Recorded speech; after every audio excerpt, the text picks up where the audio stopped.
Essa noite eu dormi. A minha filha menor dormiu conosco no quarto.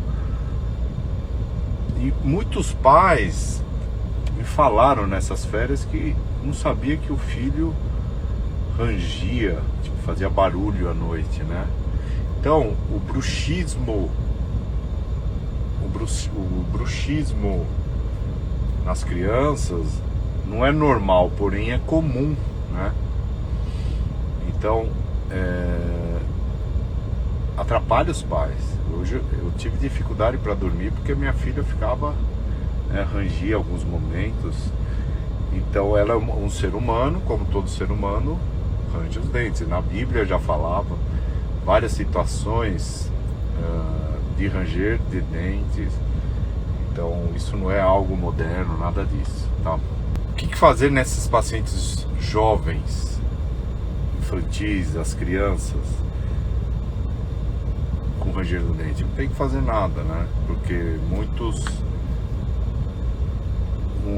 isso aí desaparece na grande maioria.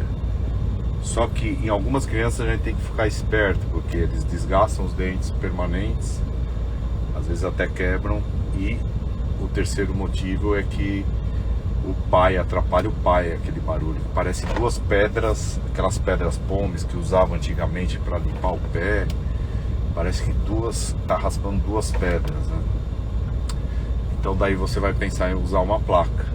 E pode usar qualquer placa. Pode usar uma placa de silicone, uma placa interoclusal. E não, aqui fica a mensagem, não, em hipótese alguma, não vai interferir no crescimento da criança, tá?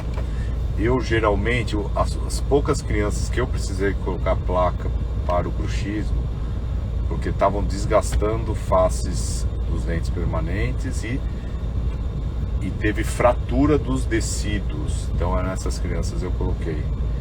Eu dei preferência a uma placa dura, expansor,